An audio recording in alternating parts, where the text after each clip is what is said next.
13장 34절과 35절에 보면 마태복음 13 시작. 예수께서 이 모든 것을 우리에게 비유로 말씀하시고 비유가 아니면 아무것도 말씀하지 아니하셨으니 35절에 이는 선지자를 통하여 말씀하신 바 내가 입을 열어 비유로 말하고 창세부터 감추어인 것들을 드러내리라 함을 이루려 하심이라. 아멘. 자, 여기 보면 창세부터 감추어진 것들을 드러내려고 비유로 말씀하셨는데, 그러면 이제 누가복음 8장 11절에 보겠습니다. 자, 세 번역으로 시작. 그 비유의 뜻은 이러하다. 씨는 하나님의 말씀이다. 아멘이죠. 그래서 이제 씨 뿌리는 비유가 성경에 나와 있는데 여러분 다 들어서 알고 있을 줄 압니다. 네 가지 마음밭 기억나죠? 길가와 돌짝밭과 가시밭과 좋은 땅이 있다. 이런 것들을 해석을 하는데 여러 가지로 목사님들이 은혜를 기축해서 말씀을 기가 막히게 전하지만 그러나 그건 진짜 복음은 아니다. 할렐루야. 그러니까 진짜 복음으로 이 말씀을 확실하게 여러분이 듣고 깨달아서 이 의미가 왜 비유로 말씀하셨고 감추어진 비밀을 드러내려고 했던 그 감추어진 비밀은 무엇인가. 할렐루야. 자, 여기 봐요. 고개를 한번 흔들어보자. 흔들어봐. 시작. 앞뒤로도 좀 흔들어줘요. 이렇게. 이게 어떤 분은 약간 뒤로 적혀져가지고 그냥 이게 고정돼가지고 이렇게 고정돼서 입신 막 직전까지 지금 들어가고 있기 때문에 이 참 우리 교회는 은혜가 너무나 많아가지고 이게 문제예요. 그냥 저절로 입신에 빠지는 사람들이 있어요. 네, 그래서 자, 조금만 참아주세요. 조금만 참아주시면 나겠습니다. 누가복음 8장 12절에 봅니다. 처음 마음밭이 뭡니까? 시작. 길가에 떨어졌다는 것은 말씀을 듣긴 하였으나 그 뒤에 악마가 와서 그들의 마음에서 말씀을 빼앗아감으로 믿지 못하고 구원을 받지 못하게 되는 사람들. 정확히 표현하고 있죠. 길가에 떨어진 길가와 같은 마음밭이 있다는 거죠. 그렇죠? 근데 이 길가와 같은 마음밭에다가 다 말씀을 듣는 거예요. 자, 똑같아요. 여기 보세요. 여기에 종류가 여러 종류가 있는데 어떤 사람은 길가와 같은 마음밭을 가진 사람이 있다. 어떤 사람은 돌짝밭 같은 마음밭을 가지고 있고 어떤 사람은 가시밭 같은 마음밭을 가지고 있고 어떤 사람은 좋은 마음밭을 갖고 있다는 거죠. 그렇죠? 근데 그런 여러 종류의 사람들이 있는데 그들에게 똑같이 씨를 뿌리는 거예요. 말씀의 씨를. 아멘.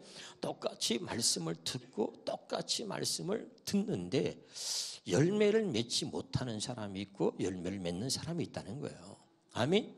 그럼 열매를 맺지 못하는 사람이 왜 그런가? 말씀을 다 듣는 건 동일한 거예요. 자, 동일한 게 뭐냐면 말씀을 듣는다.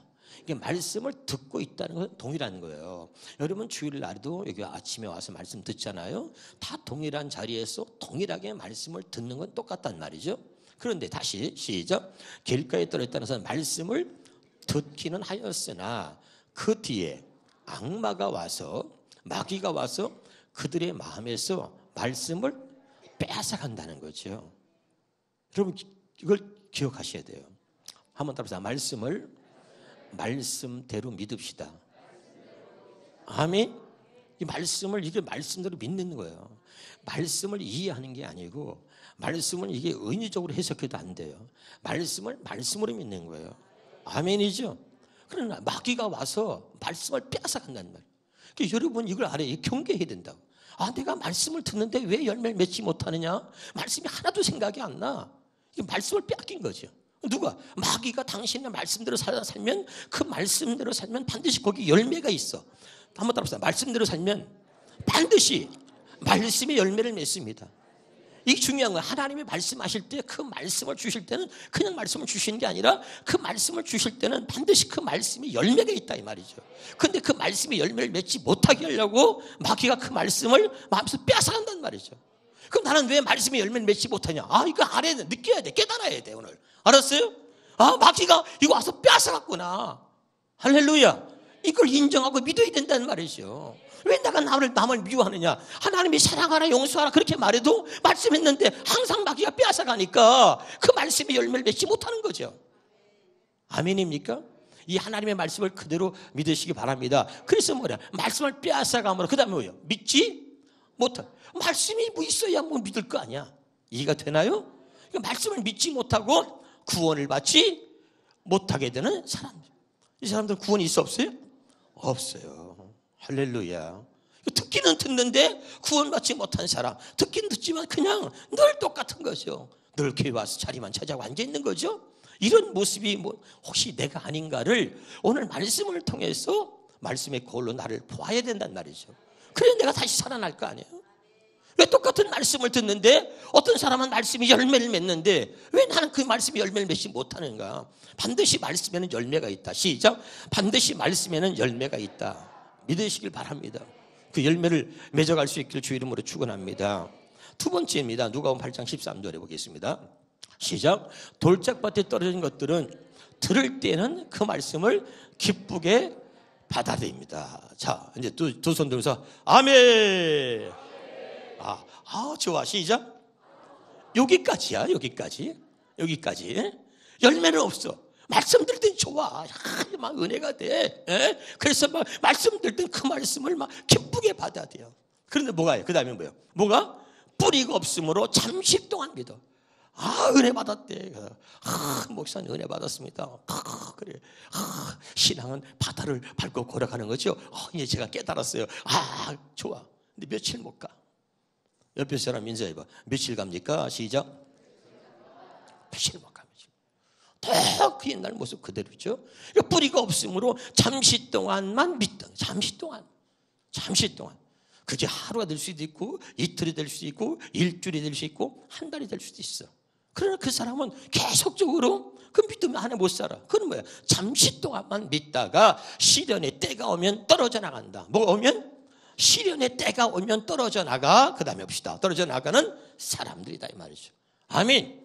여러분 신앙엔 다 시련이 있는 것입니다. 그런 시련이 올 때 여러분 우리는 어떻게 해야 되는 거예요 여러분? 그건 믿음으로 이겨야 되잖아요. 그렇죠? 근데 잠시 동안만 믿다가 시련이 오면 떨어져 나간다 이거죠. 아무 일 없을 때는 잘 믿는 것처럼 보이는 거죠. 아무 일 없을 때는. 그러나 조금 문제가 생기고 사람 말이 들려오고 시험이 들어오고 상처가 생기고 누구하고 다툼이 생기고 싸우기나 하고 하면 그러면 말이죠. 시련이 오면 그냥 떨어져 나가는 거죠. 왜? 뿌리가 없으므로. 할렐루야. 여러분 이 뿌리라는 게 굉장히 중요한 것입니다. 항상 여러분 말씀이 여러분 안에 뿌리를 내릴 수 있기를 주 이름으로 축원합니다. 할렐루야. 중요한 거죠. 간단하게 여러분 말씀을 들을 거니까 잘 들으시길 바랍니다. 뿌리가 없으므로 이 말은 한번 따라서 생명이 없으므로. 말씀이 생명이 돼야 되는데 말씀이 생명이 되지 못하는 거죠. 할렐루야. 그러니까 뿌리가 없으므로 이 말은 그 말씀이 생명되지 못함으로 잠시만 믿다가 떨어져 나가는 거죠.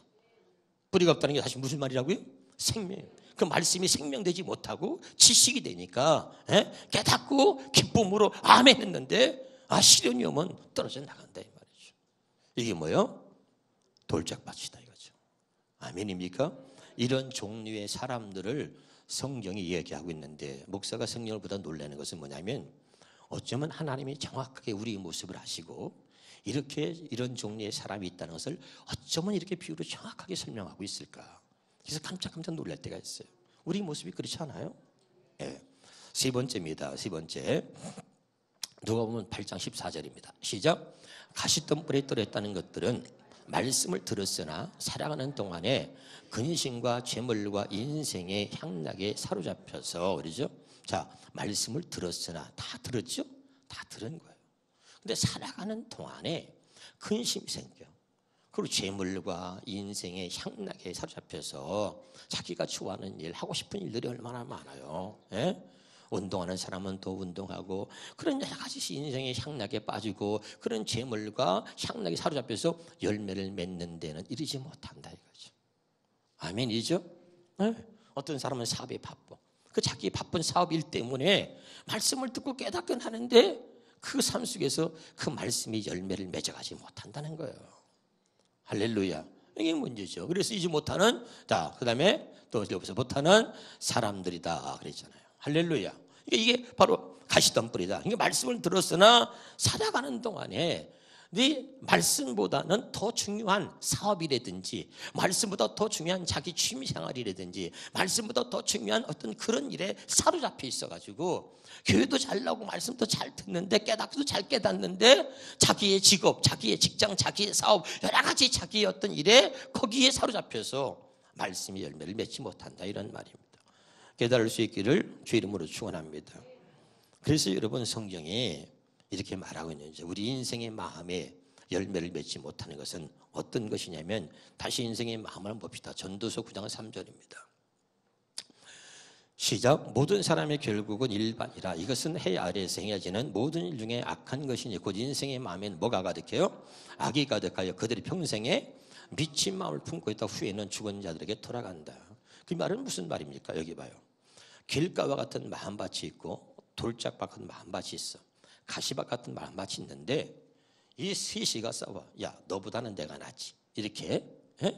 너는 말씀을 듣고 깨닫지도 못하잖아. 난 그래도 깨달았어. 너는 그 말씀대로 살아본 적 있어? 난 그래도 조금 살다가 말았지만 너는 산 적도 없잖아. 아무리 그래도 소용이 없다 이거죠. 그들이 네가 낫다 내가 낫다 서로 잘났다 그래도 하나님 앞에서는 똑같은 거다 이거야. 이해가 됩니까? 조금 더 사람이 볼 때 더 누가 더 낫다라고 평가할 수 있을지 모르지만, 그러나 돌짝밭이나 길가밭이나 또는 이 가시밭은 다 똑같아. 인생의 마음은 똑같은 것입니다. 할렐루야. 열매 맺지 못하는 것은 똑같아. 말씀을 듣긴 낯들었지. 무슨 말인지 알고 있어요?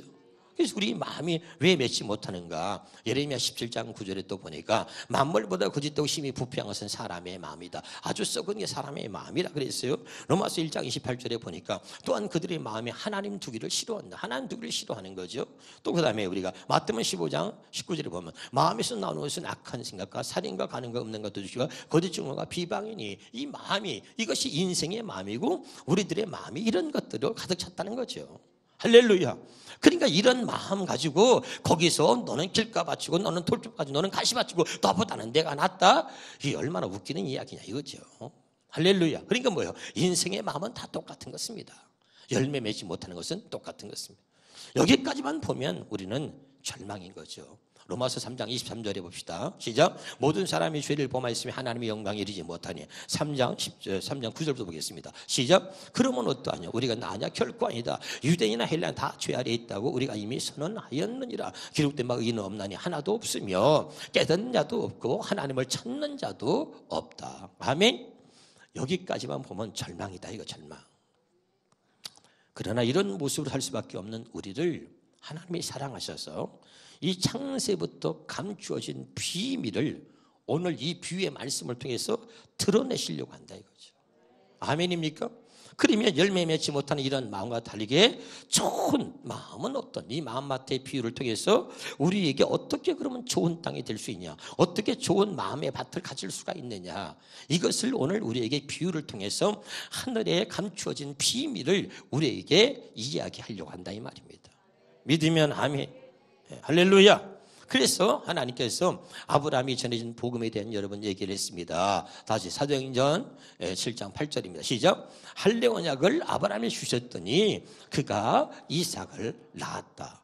여러분 이걸 비유로 여러분 생각해 본다면 여기 보세요. 아브라함은 자식을 낳을 수 없는 사람입니다. 그런데 하나님이 그에게 자식을 낳게 하셨다. 다시 말합니다. 이 아브라함이 이삭을 낳은 건 뭐냐면 하나님이 주신 말씀의 열매입니다. 지금 알아듣고 있습니까? 이 하나님의 말씀을 아무리 아브라함에게 주어도 그 말씀의 열매를 맺지 못하는 사람이 아브라함이었다 이 말이죠. 그런데 그 아브라함에게 내가 백세의 아들을 주마. 그건 이 열매를 맺을 수 없는 사람이 아브라함이었는데 그 아브라함에게 할례 언약을 주셨더니 아브라함이 이삭을 낳았다. 다시 말하면 할례 언약을 주셨더니 아브라함이 이 말씀의 열매를 맺었다 이 말이죠. 지금 알아듣고 있나요? 이 비밀을 우리에게 가르쳐 주는 거예요. 얼마나 놀라운 것입니까? 그러니까 할례 언약을 주셔서 우리 이 하늘의 비밀을, 감춰진 비밀을 우리에게 가르쳐 주려고 지금 네 가지 마음밭의 비유를 가지고 어떻게 우리가 이 열매를 맺을 수 있는 좋은 마음밭을 가질 수 있느냐, 그것은 하나님이 약속하신 할례 언약밖에 없다는 것을 우리에게 이야기하고 있는 거죠. 이것이 감춰진 비밀이다 이거야. 할렐루야. 이게 얼마나 놀라운 거야. 깨달으십니까? 굉장히 중요한 거죠. 그래서 자, 신명기 30장 6절입니다. 시작. 네 하나님 여호와께서 내 마음과 내 자손의 마음에 할례를 베푸사 너로 마음을 다하여 뜻을 다하여 네 하나님 여호와를 사랑하게 하사 너로 생명을 얻게 하실 것이요. 그랬죠. 아멘. 우린 이삭같이 약속의 자녀라 그랬습니다. 아멘이죠. 여러분, 우리의 마음밭은 이미 더러운 거 부패된 마음이기 때문에 이 마음으로는 아무리 노력해봤자 돌짝밭, 가시밭, 길가밭에서 벗어날 수가 없는 거예요. 조금 더 나아봤자 돌짝밭이고 조금 더 나아봤자 가시밭이지 여기서 매면 도는 거라 이 말이야. 이해가 됩니까? 이 마음밭으로는 말씀이 열매 맺을 수 있다 없다? 없다 이 말입니다. 할렐루야. 그래서 하나님이 사랑하는 자들에게 마음의 할례를 행해서 우리 마음을 옥토밭 열매를 맺을 수 있는 그런 좋은 땅으로 만들어 주시고 나서 그리고 생명을 얻게 한다. 말씀의 열매를 맺게 한다 이 말이에요. 그 말씀이 할렐루야. 무슨 말인지 알아듣나요? 지금 굉장히 중요한 얘기를 하고 있지만 이미 여러분들은 많은 복음을 접했기 때문에 쉽게 깨닫고 알게 될 줄 믿습니다. 할렐루야. 정말 중요한 얘기를 하고 있어요. 에스겔서 36장 26절입니다. 시작. 또 새 영을 너희 속에 두고 새 마음을 너희에게 주다. 뭘 줘요? 새 마음을 너희에게 준다 이 말. 그래서 우리의 마음을 좋은 마음밭, 좋은 땅, 우리의 마음을 좋은 땅이 되게 하신다는 거죠. 할례를 통해서. 할렐루야. 다시 로마서 2장 29절입니다. 로마서 2장 29절에 자 시작. 오히려 마음에 참된 변화를 받은 사람이야. 마음에 참된 변화가 일어나야 된단 말이죠. 아멘. 이 마음에 참된 변화는 누가 하느냐? 하나님이 하시는 거예요. 하나님이. 내가 노력해야 되는 게 아니란 말이에요. 그래서 이 마음은 내가 새롭게 마음을 가질 수 있는 것이 아니라 하나님이 주시는 새 마음이어야 된다 이 말이죠. 깨달으시길 주 이름으로 축원합니다. 그래서 하나님께서 참 마음에 참된 변화를 받은 사람이야 참 유대인이며 기록된 율법이 아닌 첫 번째 것으로는 우리가 이 새 마음을 가질 수 있다 없다? 없다. 다시 합니다. 첫 번째 것으로는 하나님이 기뻐하시는 옥토밭, 좋은 땅, 좋은 마음의 밭을 가질 수 있다 없다? 없다 이거죠. 아멘. 첫 번째 것은 율법으로는 뭐가 있다? 성령님에 의한 마음의 할례. 이것이 진정한 할례다. 성령으로 인해서 그 성령님이 우리의 마음의 할례를 행하여 하나님께서 우리에게 말씀의 열매를 맺을 수 있는 그런 좋은 마음밭을 가질 수 있다는 거죠. 알아듣고 있나요? 이 비밀을 얘기하려고 마음밭에 이 비유에 대한 이야기를 성경에 기록하고 이야기하고 있는 것입니다. 이런 것들을 모르면 그냥 해석이 그냥 잘 안 되는 거죠. 오늘 이 복음으로 확실하게 이 말씀이 여러분 정리될 수 있기를 주 이름으로 축원합니다. 할렐루야. 여러분 좋은 땅 갖기를 원하십니까? 그러면 이제 우리가 성령을 구해야 되는 것이죠. 구원한 자에게 성령을 선물로 주신다 하였으니 그 성령이 이 내 마음의 할례를 행해야 우리가 그때 좋은 마음밭을 가질 수 있는 것이요. 그렇지 않고서는 우리는 언제나 우리 마음은 악하기 때문에 언제나 죽이려고 하는 거죠. 마귀의 속성이 뭐지? 죽이고 멸망시키는 겁니다. 그 마귀의 속성 그대로 가지고선 마음이 악한 마음을 가지고 너를 죽이고 멸망시키려고 하는데 앞장서 가는 것입니다. 오늘 깨달으시기를 주 이름으로 축원합니다. 이 진정한 마음의 할례, 이 할례가 오늘 저와 여러분의 있기를 주 이름으로 축원합니다. 그래서 하나님이 기뻐하는 정말 좋은 땅이 되어서 우리가 정말 열매 맺는 그런 하나님이 주시는 아름다운 마음을 가질 수 있길 바랍니다. 다시 따라합시다. 예수님 오신 것은 우리에게 말씀의 열매를 맺는 좋은 땅을 주시려고, 좋은 마음을 주시려고, 그러려고 오셨다 이 말입니다. 깨달으시길 바랍니다. 이것이 창세부터 감추어진 비밀이라고 여러분에게 수없이 말씀을 드렸습니다. 할렐루야. 누가복음 8장 15절입니다. 누가복음 8장 15절에 시작. 좋은 땅에 있다는 것은 착하고 좋은 마음으로. 아멘이죠. 이 좋은 땅의 비유가 좋은 땅이 뭐예요? 착하고 좋은 마음으로 말씀을 듣고 지키며 이 말씀을 듣고 지키며 인내로 결신하는 건 뭐야? 좋은 마음이 아니면 안 돼. 착하고 좋은 마음이 아니면 안 된다. 아멘. 이 착하고 좋은 마음은 하나님이 성령으로 인하여 우리 마음에 할례를 행하여 주셔서 그 착하고 좋은 마음을 주시는 거예요. 아멘이죠. 그런 마음에만 열매를 맺을 수 있다. 말씀의 열매를 맺는다는 거죠. 깨달으시길 바랍니다. 그래서 마태복음 13장 23절에 이렇게 말하죠. 시작. 좋은 땅에 뿌렸다는 것은 말씀을 듣고 깨달은 자니 결실하여. 따라합시다. 결실하여. 좋은 땅은 결실하는 거예요. 반드시 말씀의 열매를 맺기를 주의 이름으로 축원합니다. 다시요. 2017년 12월 30일 이 오후 예배 때 하나님이 주신 음성으로 들었어요. 이제는 말씀의 열매를 맺어야 진짜다 말이죠. 성경은 말합니다. 그 나무를 볼 때 뭘 보고 하느냐? 열매를 보고 하려는 거예요. 열매를 보고. 열매가 있느냐? 열매가 없으면 찍어서 불태우라는 것입니다. 말씀에 열매가 있어요. 단 한 가지 말씀이라도 말씀의 열매를 맺어야 된다는 말. 사랑의 말씀을 들었으면 사랑의 열매가 있어야 돼. 용서의 말씀을 들었으면 용서의 열매가 있어야 돼. 반드시 말씀을 여러분이 들었다면 정말 말씀에 대한 열매가 단 한 가지라도 여러분에 있길 바랍니다. 그것이 없으면 여러분 가짜가 되고 알곡이 아니라 가라지가 되는 것입니다. 아무리 내가 잘 믿는다고 주장해도 절대 그것은 알곡이 아닌 것입니다. 깨달으실 바랍니다. 그래서 여러분 정말 이 좋은 땅을 허락하신 하나님 앞에 먼저 감사하면서 이제부터는 말씀의 열매를 맺어서 하나님, 우리에게 열매 맺게 하시는 하나님을 기쁘시게 하는 저와 여러분 되시기를 주 이름으로 축원합니다. 기도하겠습니다. 하나님 아버지 감사합니다. 오늘도